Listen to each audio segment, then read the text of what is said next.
Sup, everybody? Thank you for tuning in, and welcome to the very first episode of the Mdub NFL show. And yes, I am wearing a Steelers Santa hat. You know why?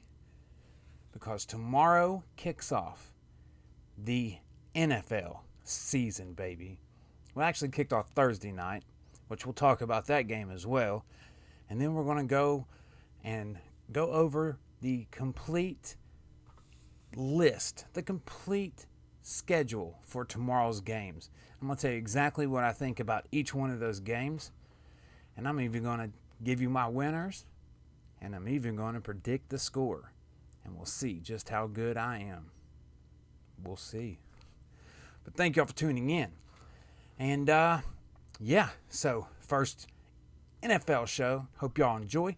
And, y'all like this and it does well on YouTube, then might put a few more of these out. But thank you for tuning in. And like always, wrong way, hit that subscribe button. Hit that subscribe button if you are new to the channel. And yes, this is regularly a reaction channel, but tonight, right now, it's an NFL show. So, let's start off with what happened on Thursday night football, the actual opening night for the NFL season. We had the Dallas Cowboys coming in to Tampa Bay to take on the defending Super Bowl champion Buccaneers. And I gotta be honest, man. I have to be honest. I thought that the Buccaneers was gonna slaughter the Cowboys. Hold on, let me change this out real quick.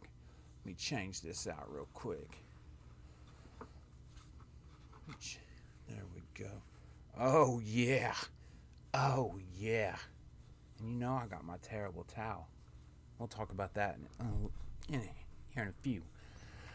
But I thought that the Bucs were just going to absolutely trounce all over the Cowboys.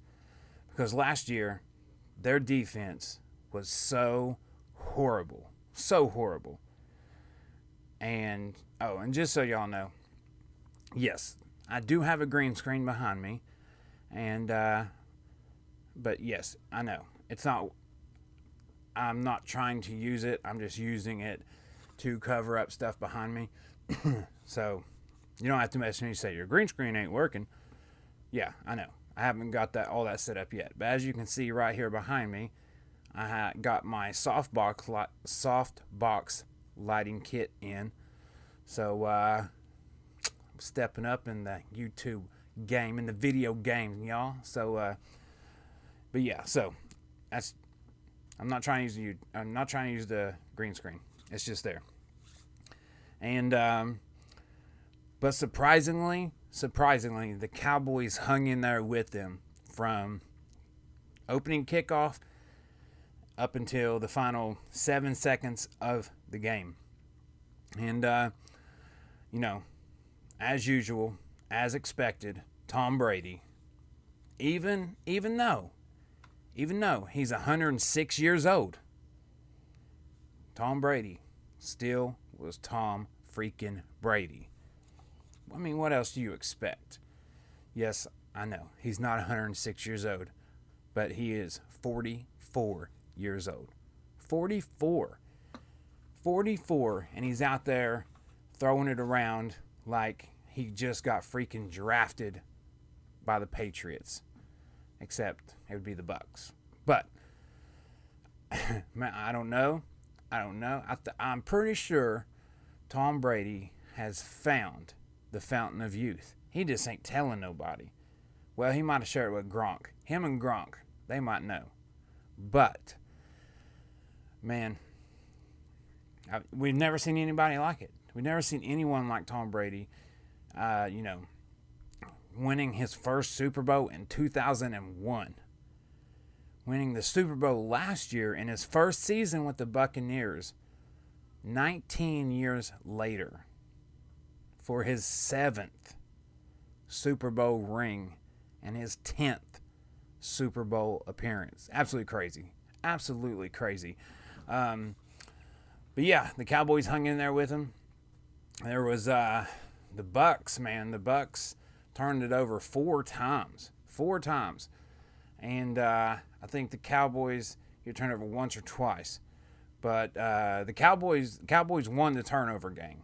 When you win the turnover differential in an NFL game, your chances of winning that game increase exponentially, dramatically. So, Bucs turned it over 4 times. And I think the Cowboys only had 1. They might have had 2, but I think they only had 1. So they were +3 in the turnover column. And still had the lead on the defending Super Bowl champions until 7 seconds left in the game, when Mr. Suck Up comes in and kicks it right through the uprights. And yes, the Cowboys, they had a missed field goal, and they also had a missed extra point. So, if their kicker, I know his name, but I can't think of it right now. Well, son of a... But, yeah, so if he would have made them, Cowboys would have won. Cowboys would have won. But they didn't, because, Suck Up came in 7 seconds left.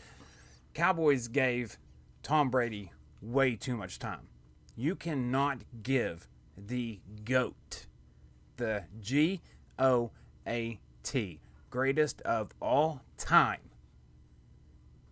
1 minute and 24 seconds left on the clock. You can't do that. You cannot do that. If you do that, you are going to lose. He is going to find a way to drive down that field and either stick it through the uprights or put it in the end zone. I mean, that's just Tom Brady. He's been doing it now 20 years. GOAT, like I said, he's been to 10 Super Bowls. He's in his career, he's averaging a Super Bowl every other year. Just try to comprehend that for just a second, just a minute. Tom Brady, on average, goes to the Super Bowl every other year. Every other year. Ridiculous. But that is what it is. It is Tom Brady. It is the GOAT. And the Bucs narrowly slide by the Dallas Cowboys and take home the win. But, Dak Prescott coming back from a gruesome injury where he was tackled and his leg snapped in half on TV. If you want to find it, you can watch it. You can watch and see what happens. I'm not going to put it up here because it's pretty nasty. And I've watched it 2 or 3 times last year when it happened, and that was enough for me. But he looked absolutely amazing. And I hate the Cowboys. I hate the Cowboys. I hate the Ravens. I hate the Bengals. I hate the Browns. I hate the Raiders. That's just part of being a Steelers fan. But on this show, I'm putting all my bias aside. So, just giving it to you straight. Just keeping it 100 with you. Just keeping it a C note, as Mr. Slim Shady would say. Shout out to you, Slim Shady Eminem. Just keeping it a C note, man. Dak Prescott was absolutely phenomenal Thursday night. Phenomenal. No preseason. He didn't play 1 second in preseason. And not only that, but he's supposedly been dealing with this shoulder injury during preseason and training camp. He's scheduled to get MRIs on it every 2 weeks. So, I mean, there's something going on there. But Thursday night, you couldn't tell it. You could not tell it. But he looked phenomenal. CeeDee Lamb had a wonderful game. Wonderful game. Amari Cooper, wonderful game. Zeke, not so much in carrying the ball wise. But Zeke did come up big, come up huge in picking up those blitzes. He did a wonderful job on picking up the blitzes and keeping Dak Prescott upright. And he was only sacked 1 time the entire game.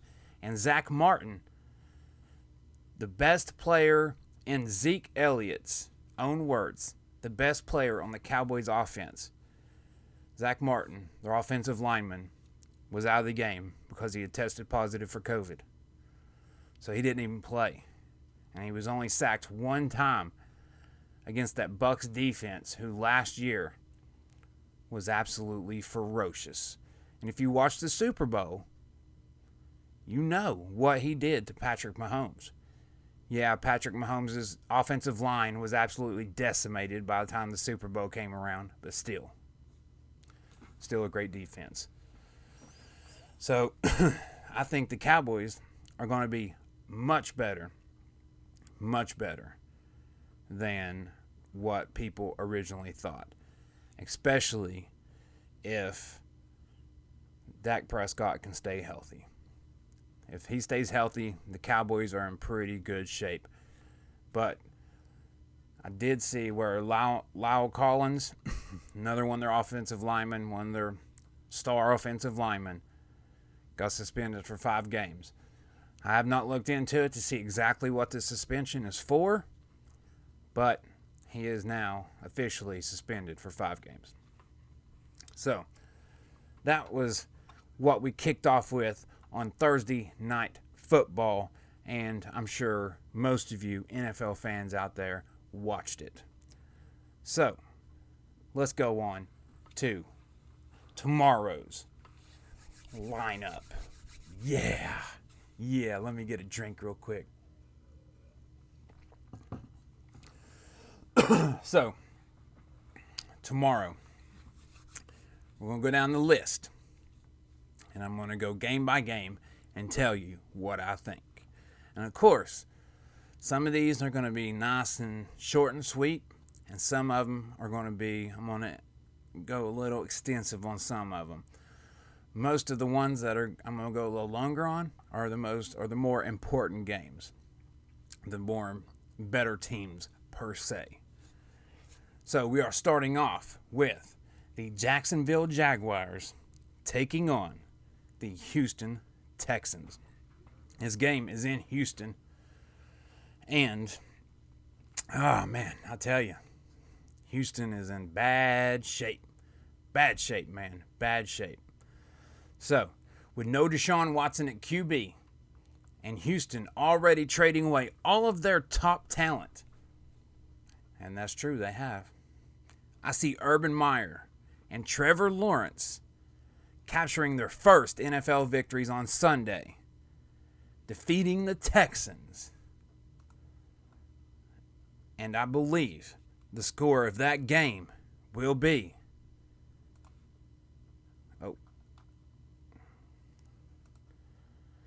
31-6. Jaguars crushing the Texans in Houston. No Deshaun Watson. And that's the only thing that carried that team last year. The only thing that carried that team last year. They were still hot garbage. And Deshaun Watson carried them to, I think it was 6 victories. I believe 6 or 7 victories. Threw for over 4,000 yards, maybe even 5. I don't know about 5. Threw for over 4,000 yards, however many touchdowns he had. I mean, I don't see Houston having a chance in hell to win this game. So I see Trevor Lawrence and Urban Meyer in their NFL debuts for both of them getting that W. So, tell me in the comments section what you think about that game and how you see it playing out. I'm going to move this down here. So, there we go. Much better, much better. All right. Now, next game up on the list is we have the Los Angeles Chargers at the Washington football team. Man, y'all had all season last year to come up with a team name, and y'all still haven't done that? Y'all haven't come up with a team name yet? I mean, come on. You can't just say Washington football team. You better, Dan Snyder, get your act together, sir, and get your damn football team a name. Man, dang. Phew. Irritating the hell out of me. But the Chargers' shiny new toy, Justin Herbert, is going into his sophomore season and a possible MVP candidate in some people's eyes. And also their rising star defender, Derwin James, coming back from injury. The Chargers might have a shot at the playoffs if the NFL kicks the Kansas City Chiefs out of the league, because they are both in the AFC West division. And I really don't see the Chiefs being taken down in that division anyway. Then we have the Washington football team being led by Ryan Fitzpatrick, and they're hoping and praying he can find his Fitz magic for one more year. He's in his 15th NFL season and on his 14th NFL team, but has yet to make a playoff appearance. So with Washington being the favorite to win the NFC East, will Fitzpatrick have that Fitz magic and break that streak? We'll find out. Plus, they have their defense led by the NFL Defensive Player of the Year favorite, Chase Young. And I will be arguing that point in a little bit about that. Chase Young and could very well find themselves in the playoffs and hope that Fitz magic can take them into playing on the first Sunday in February. But for this Week 1 matchup, I have the Chargers coming to town and leaving with a W, beating Washington in a close one. And I have the score for that one as Chargers 31, Washington 27. It's going to be a close one. So, keep your eye out for that one. So, tell me what you think about that game in the comments section. Tell me if you think I'm right, if you think I'm wrong, and tell me what you believe the score will be. Now, moving on to our next game, we have the Seattle Seahawks visiting the Indianapolis Colts. The North Dakota State legend Carson Wentz, a.k.a. Red Rifle 2.0, is now suiting up in blue and white with a horseshoe on his helmet instead of an eagle. He's now back under the tutelage of Frank Reich, and with T.Y. Hilton on IR to start the season, Wentz still has Michael Pittman Jr. to play pitch and catch with. With a decent defense, the Colts should be battling it out with Tennessee for the division crown. The division crown. Let's try to talk. As long as Wentz can stay healthy for the new 17-game schedule.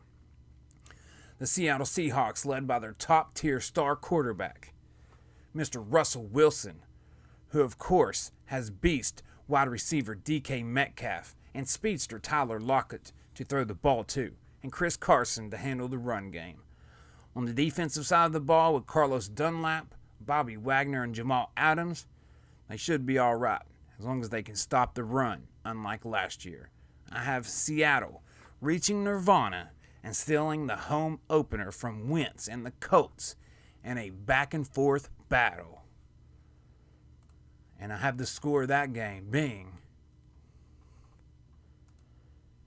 Seattle 31, Indianapolis 27.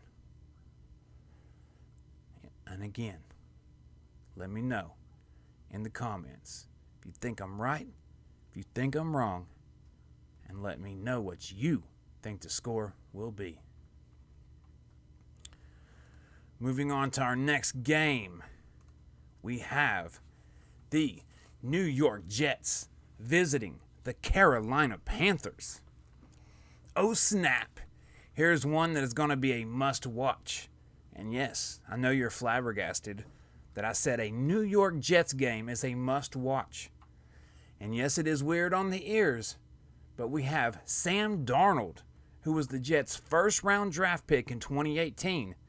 But the Jets replaced head coach Adam Gase with the Niner defensive coordinator Robert Saleh, and then GM Joe Douglas sends Darnold to Carolina in a trade for a 6th-round draft pick in this year's draft, and then a 2nd and 4th rounder in next year's draft. Then with their 1st-round pick and 2nd overall this year, they take quarterback Zach Wilson out of BYU. So you know damn good and well that Darnold really wants to win this game to show the Jets they made a huge mistake. Even though I believe he's in a much better situation in Carolina than he ever was in the Big Apple. It's going to be fun watching rookie quarterback Zach Wilson play against most of us didn't see much. It's going to be fun also watching rookie quarterback Zach Wilson play because most of us didn't see much at all or any of him because BYU doesn't get primetime nationally televised games. But now every game he plays will be on TV somewhere. So Sam Darnold will have a wonderful Sunday because I have the Panthers flying past the Jets, bringing Saleh's and Wilson's debut to a crash landing. And I have the score of that game.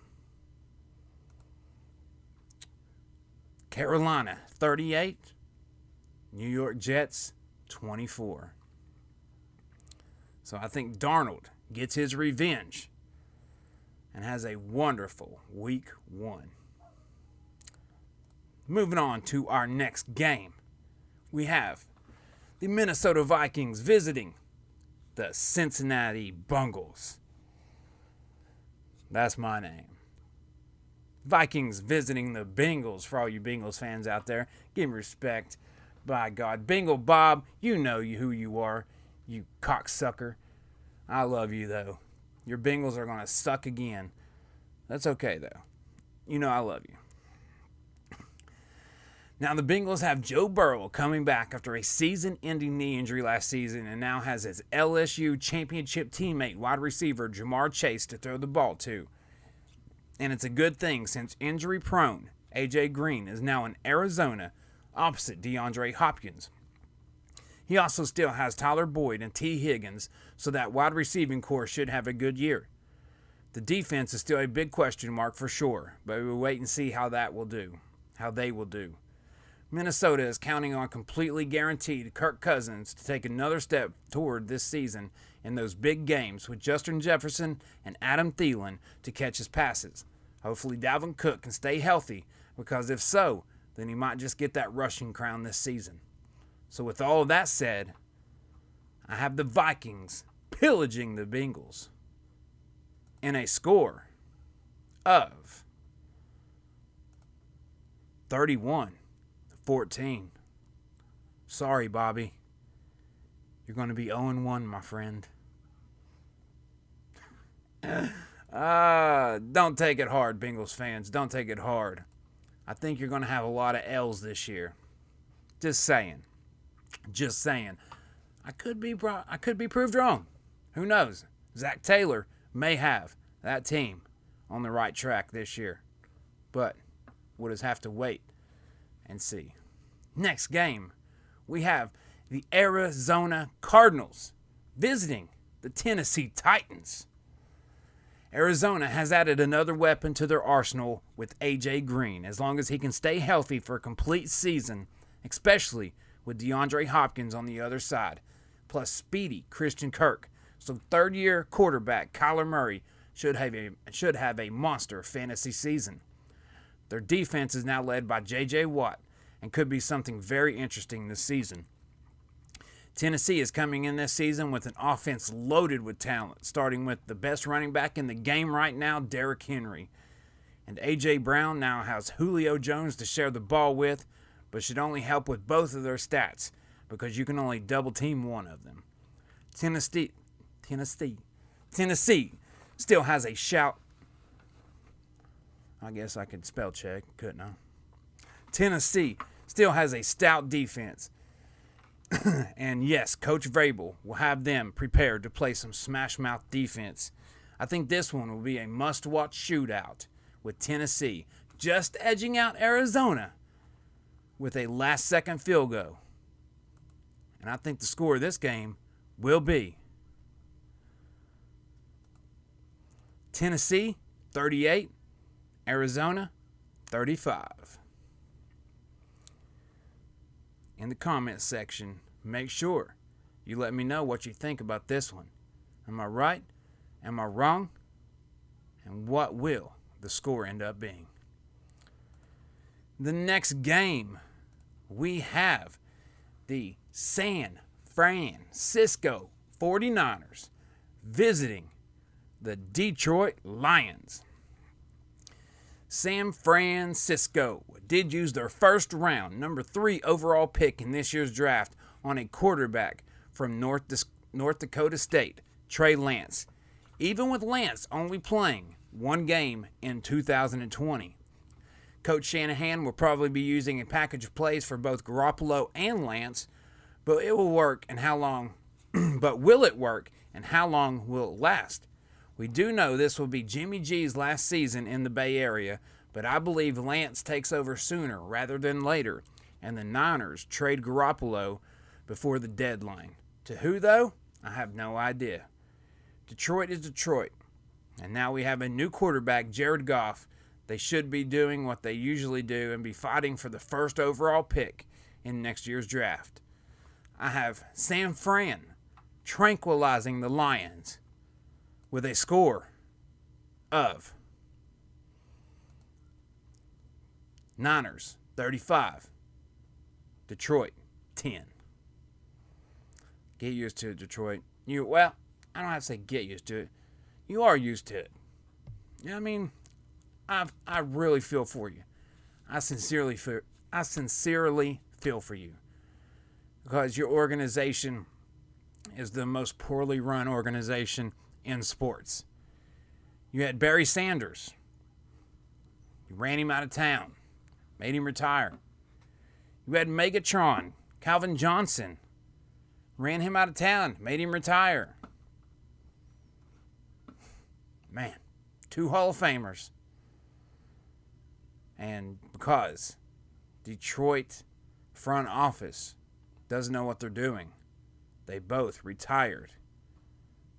And both of them had years left to play. Sad, but true. Next game, we have the Philadelphia Eagles visiting the Atlanta Falcons. Now, with Jalen Hurts leading this offense into the 2021 season with Nick Sirianni as the new head coach, taking over for Doug Peterson, we will see if Hurts can lead the Eagles into winning the NFC East. Atlanta is also going into this season with a new head coach, Arthur Smith, as well. So we'll see if Matty Ice can lead them to a victory on Sunday in Atlanta. But I think the Eagles will outfly the Falcons and win with a score of Eagles 21, Falcons 13. All right, now moving on to our next game. This is a game that a lot of people are going to have eyeballs on because it might just be the best matchup in Week 1. We have the Cleveland Browns facing off against the defending AFC champions, the Kansas City Chiefs. Here is a rematch of the AFC divisional round in last year's playoffs, with the Chiefs coming out on top 22-17 over the Browns. Just like the past 2 seasons, the Chiefs are looking to reach the Super Bowl and becoming the first to do so since the Bills went 4 years straight in the 90s. They are most people's overwhelming favorite to represent the AFC in this year's Super Bowl. But unlike past years, people are not sleeping on the Browns. On paper, just looking at the rosters, these are probably the two most stacked teams in the NFL on both sides of the ball.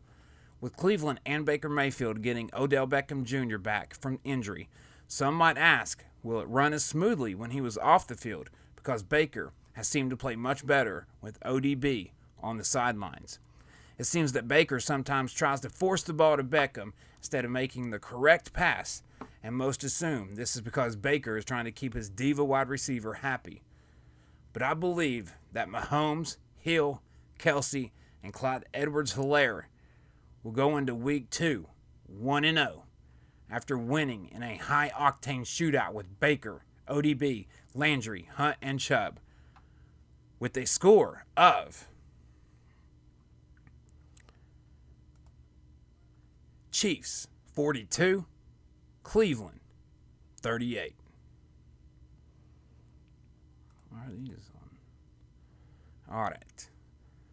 Moving on to our next game. We have, and there's another highly anticipated matchup. Green Bay Packers facing off against the New Orleans Saints.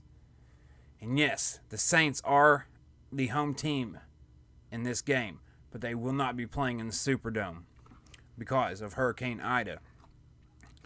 And all of everyone from New Orleans who was affected by Hurricane Ida, I hope that all of you are doing well, and I send my best wishes and thoughts to you and your family, and I hope everything gets back to normal for you as soon as possible. The Saints are marching in to this season without the future Hall of Fame quarterback Drew Brees at the controls for the first time since 2006. It is now up to the 2015's number 1 overall pick, Jameis Winston, to march the Saints to victory this season. There was a QB competition in the preseason between Winston and Taysom Hill, but Winston won the starting job with great play in the preseason. Now it's up to Winston to prove that he has matured behind the Hall of Famer and now knows how to throw the ball to the right team, because in his last season with the Bucs, Winston led the league in interceptions with 30, but also tossed 33 touchdowns in that same season. He will have Alvin Kamara in the backfield, but no Michael Thomas at wide receiver due to his decision to postpone his ankle surgery until June, and this was due to his frustrations with the Saints franchise.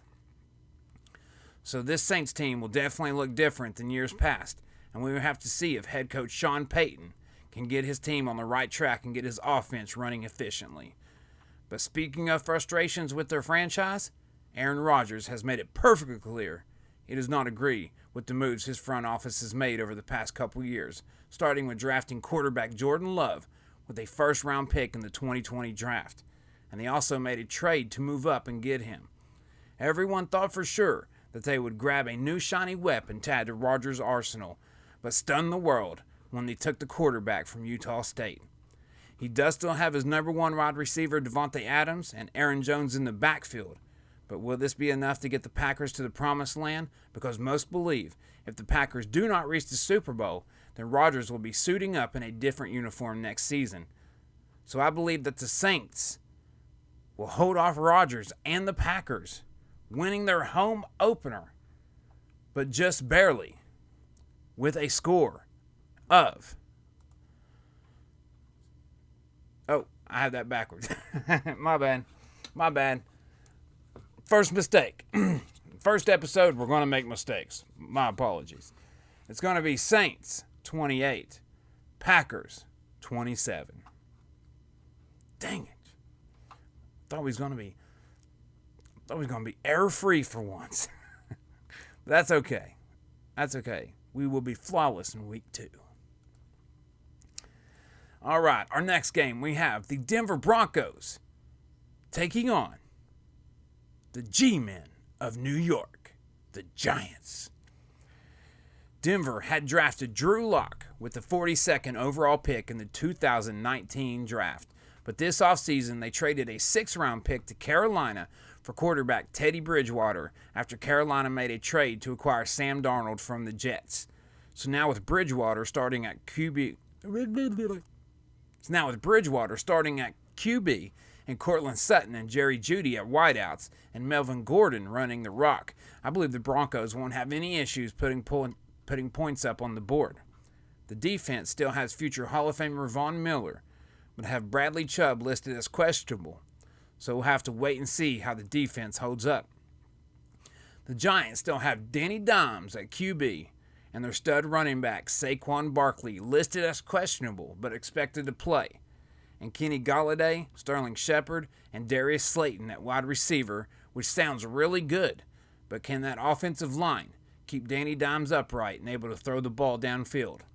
If they can, then the G-men should be in good shape.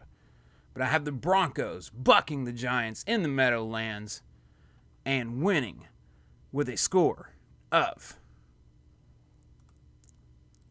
Broncos 24, G-men 14.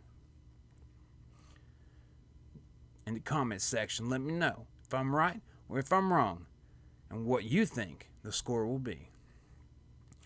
Moving on to our next game, we have the Miami Dolphins taking on the New England Patriots. That's going to be another one that's going to be highly watched because of the quarterback matchup. Alabama versus Alabama. Roll Tide! Head coach Brian Flores has had the Dolphins back on the winning track since taking over in 2019 after spending 11 seasons under Bill Belichick with the Patriots. He has Tua Tagovailoa at QB, who played well last season with a minimal playbook, but with the entire playbook at his fingertips this season, he should take another step forward. The Dolphins had been in negotiations with Houston in an attempt to acquire trouble-plagued star quarterback Deshaun Watson, but the price tag was too steep for Miami to pull the trigger. Miami has a laundry list of players on the injury list, so they need to get healthy quick if they want a chance to compete with Buffalo and New England for the division. New England comes into the season starting a rookie quarterback for the first time under Bill Belichick, with Alabama quarterback Mac Jones, who they took with the 15th overall pick in this year's draft.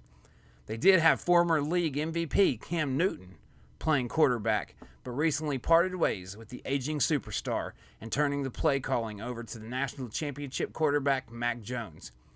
They went on a spending spree this offseason, snatching up free agents like tight end Hunter Henry, tight end Jonnu Smith, and wide receiver Nelson Aguilar. So I'm sure Belichick will go back to his 2 tight end sets from the Gronk and Hernandez days, giving Jones plenty of options on every play. They also have a stout defense, even with their star cornerback Stephon Gilmore on IR to start the season. I expect the Patriots and Mac Jones to shine bright like the Miami sun on Sunday and blow out the Dolphins of a score of Patriots 38, Dolphins 13. Sorry, Dave Shope. Your Dolphins are going down on Sunday, buddy. But don't worry, you're used to getting the shit kicked out of you by New England, so you should be all right. Let's go on to our next game. Our next game, we have the Chicago Bears visiting the Los Angeles Rams. The Chicago Bears are starting the season with the original Red Rifle Andy Dalton at quarterback, even though they drafted Ohio State quarterback Justin Fields, number 11 overall, who had a really good preseason. But yet for some reason, head coach Matt Nagy chose Dalton, even though everyone, including Nagy, knows he's coaching for his job this season. In my opinion, I put Justin Fields out there, who looked like he was NFL ready in the preseason, and get him going early, because he will be starting this season at some point, unless Andy Dalton somehow turns back the clock and performs like he did in his early days with the Bengals. The Bears D will be good like usual, and Mac will definitely be trucking QBs early and often. The Rams come into this season with a new QB at the helm after they traded Jared Goff to the Lions in exchange for Matt Stafford. Stafford is definitely a top QB in the league, but he was never surrounded with the talent in Detroit like he has it in L.A. So head coach Sean McVay will be showing us all what Stafford could have been doing in Detroit had they known how to run an organization. I see Stafford and the Rams charging up and down the field and putting the Bears into early hibernation with a score of Rams 31, Bears 7. I think Justin Fields should be in by no later than week 3 or week 4. Or Nagy might be gone if he isn't. All right. Oh, nope. You didn't see that. Our next game, Baltimore Ravens at the Las Vegas Raiders. It still feels a little weird saying Las Vegas Raiders. The Ravens have had terrible luck with injuries before even playing a game that counts. Wide receiver Miles Boykin, wide receiver Rashad Bateman, running back J.K. Dobbins, running back Gus Edwards, running back Justice Hill, tight end Nick Boyle, and cornerback Marcus Peters all ending up on IR before even kicking off week 1. They signed running back Latavius Murray to a 1-year deal after being cut by the Saints to try and add depth in the backfield. So Lamar Jackson will have to have a monster MVP-type start to the season for Baltimore to rack up W's in the first 6 weeks. With Baltimore having the second hardest strength of schedule, they have to rely on Lamar Jackson to be that special player everyone knows he can be. The Raiders, on the other hand, really need to have a great year to justify giving John Gruden all that money on the 10-year contract they gave him. Gruden and GM Mike Mayock hasn't done the greatest job thus far, but with a playoff run this season, they could change everyone's mindset. Derek Carr can be a top QB, but his play is like Tesla's stock. It goes up and it goes down. But if he can find the groove he had back in 2016 when he was in the MVP race before succumbing to injury, then the Raiders might be a sleeper in the AFC. With all those injuries the Ravens are dealing with, Jackson can't throw it, catch it, and run it. So I have Las Vegas dealing Baltimore a loss in Sin City with a score of Las Vegas 27, Baltimore 17.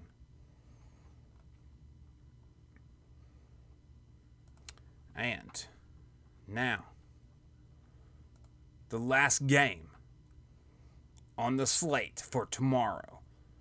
No, it's not the last game played for tomorrow. But you always save the best for last. And we have the Pittsburgh Steelers visiting the Buffalo Bills. I hope that didn't mess my camera up. Pittsburgh Steelers visiting the Buffalo Bills. Yeah, all you Steeler fans better have your terrible towels ready. No, I had to save the best for last, like I said. So my Pittsburgh Steelers are traveling to Buffalo, and not just for the wings, but to kick some Bills booty. We just signed Defensive Player of the Year favorite, like I said, not Chase Young. It should be TJ Watt. I told you I'd be arguing that. To a new 5-year contract. Plus we have Bush returning from injury, and all of our other beast defenders are healthy and ready to roll. Except for Stephon Tuitt, who is currently on IR. And actually, I forgot to get it out. I was going to show y'all. My daughter has a autographed Stephon Tuitt jersey.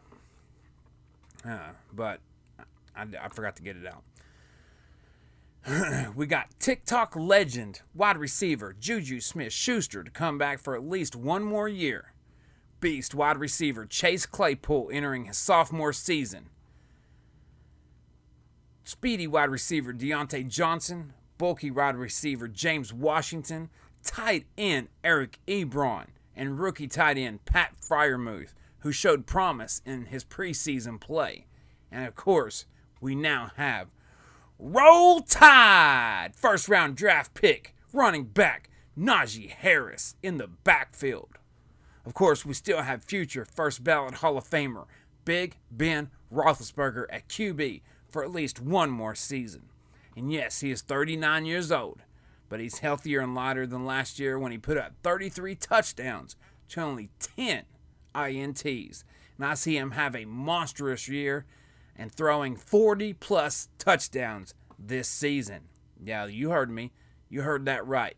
40-plus touchdowns for Big Ben Roethlisberger. Yeah. Buffalo, who was only one game away from reaching the Super Bowl last season, but fell to the Chiefs in the AFC Championship game. They also locked up quarterback Josh Allen in a 6-year, $258 million deal, which is no surprise considering he has improved in each season since coming into the league. They still have Stephon Diggs, who they acquired through trade with the Vikings, and then signed free agent wide receiver Emmanuel Sanders this offseason, but he is questionable for Sunday's matchup. That Bills defense was tops in the league last year, and I don't expect them to drop off this year, so it might be a defensive battle on Sunday, or it could also be a shootout, with it being a week 1. But I have my Steelers stealing this one in Buffalo, with a score of Pittsburgh 21, Buffalo 17. And that is my NFL Week 1 predictions. And I cannot wait for tomorrow, because tomorrow we have some football nonstop from 1 o'clock until 11 o'clock at night. And I can't wait. Can't wait. So, we'll see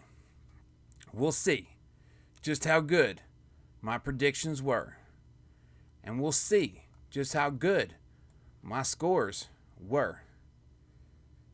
But I think I'm going to be doing pretty good. So, let me know what you think in the comments section. And again, if you're new to this channel, yeah, this is a reaction channel, of course, and we're going to keep doing reactions, but we're adding new stuff to the channel as well. So this is for all of you NFL football fans out there like myself, because I am a die-hard Steelers fan, a die-hard sports fan, and a football nut, professional and college. I'm watching college all day today. Tomorrow, we have NFL, baby. Oh, yes. So if you're new, please hit that subscribe button to show your support and to make sure you don't miss out on any content. And like next week, we will have the Mdub NFL show, episode 2. So make sure to hit that subscribe button. And also, make sure you crush that thumbs up button so other people gets the chance to watch this content and see how smart I am and how much I know about football. And all you Steelers fans out there, all of Steeler Nation better rise up and hit that subscribe button. All of Steeler Nation better rise up and smash that thumbs up button. I'd be very much appreciated. And by the way, here we go. Steelers are winning tomorrow. So, Bills, I hope you're ready. I hope you're ready, because we're coming. We're coming to crack heads. We're coming to score points. We're coming to get that W. And then we're going to go out and eat Buffalo Wild Wings. Yeah. Suckers. Yeah. So, thank you all very much. If you enjoyed, please smash the subscribe button. It helps me out so much. And thank you for tuning in to Mdub NFL Show, episode number 1. Thank you all very much. And I will see you all in the next video. Thank you all very much. And the only thing I have to say is this. Go Steelers. Go Steelers. Yeah, yeah, yeah. Go Steelers. Get that terrible towel going. Yeah, let me see all those terrible towels out there. Let's go. I'll see y'all in the next video. Yeah. Later.